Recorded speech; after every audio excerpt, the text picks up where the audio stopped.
Today is Wednesday, 13th week Ordinary Time, June 30th. The first reading from second book of Samuel. Ishbaal, son of Saul, had two freebooting chieftains. One was called Baanah, the other Rechab. They were the sons of Rimmon of Beeroth and Benjaminites. For Beeroth is regarded as belonging to Benjamin. The people of Beeroth had taken refuge in Gittaim, where they have remained to this day as resident aliens. Jonathan, son of Saul, had a son with crippled feet. He was 5 years old when the news about Saul and Jonathan came from Jezreel. His nurse picked him up and fled, but as she hurried away, he fell and was lamed. His name was Meribbaal.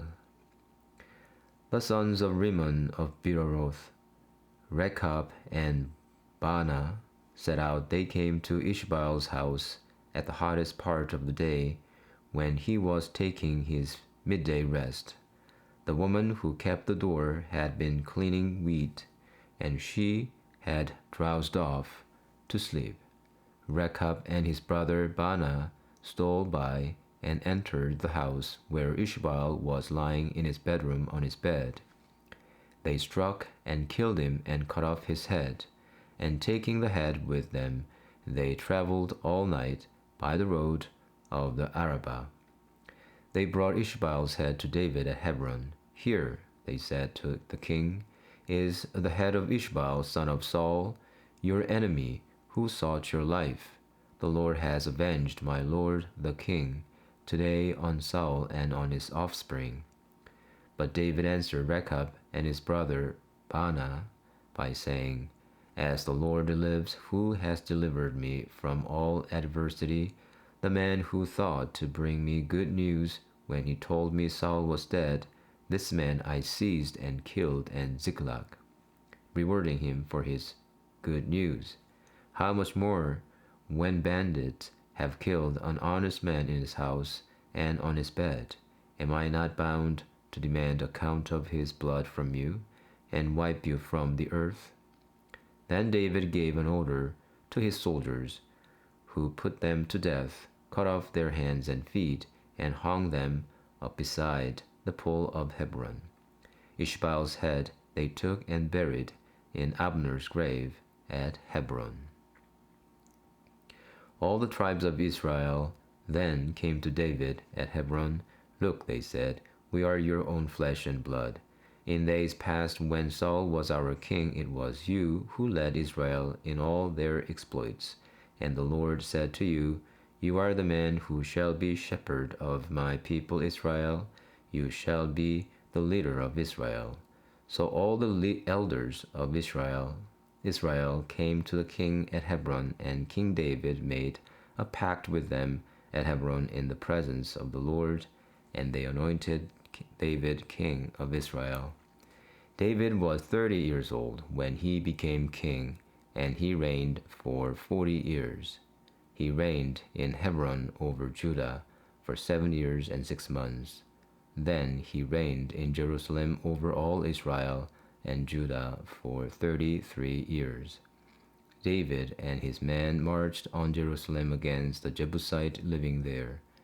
These said to David, you will not get in here. The blind and the lame will hold you off. But David captured the fortress of Zion, that is, the citadel of David. The second reading, the way of perfection of Saint Teresa of Avila. What person, however careless, who had to address someone of importance, would not spend time in thinking how to approach him so as to please him and not be considered tedious? He would also think what he was going to ask for and what use he would make of it, especially if his petition were for some particular thing, as our good Jesus tells us our petitions must be. This point seemed to me very important. Could you not, my Lord, have ended this prayer in a single sentence by saying, "Give us, Father, whatever is good for us"? For in addressing one who knows everything, there would seem to be no need to say any more. Eternal wisdom, between you and your Father, this was quite sufficient. This is how you made your request of him in the Garden of Gethsemane. You showed him what you wished for and what you feared, but left it all in his hands. But you know us, my Lord, and you know that we have not given ourselves up to the will of your Father as completely as you did. For us, it is best to pray for specific things so that as each of them comes to mind, we can pause to consider whether it is something good that we are asking for, so that if it is not, we should refrain from asking for it.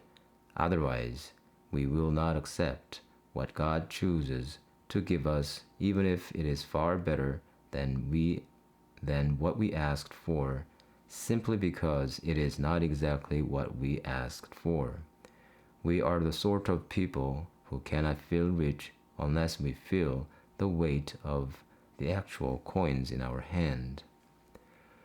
Now the good Jesus bids us say these words, in which we pray that the kingdom may come in us. Hallowed be thy name, thy kingdom come. See how great our Master's wisdom is. I am thinking of what it is we are asking for when we ask for the kingdom. It is important that we should understand this.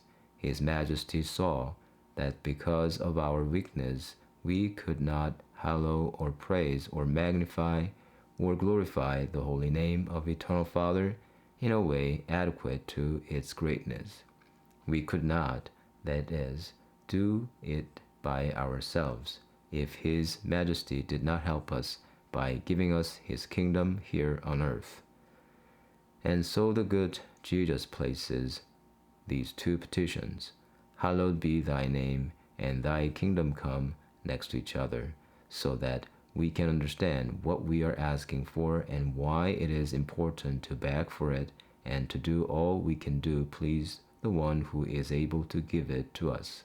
Let me explain how I understand it.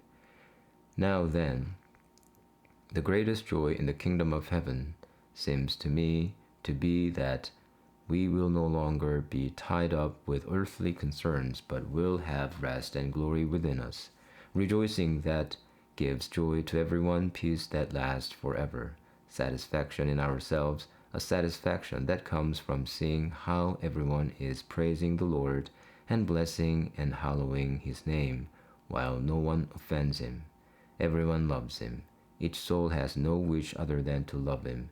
It cannot stop loving Him because it knows Him truly.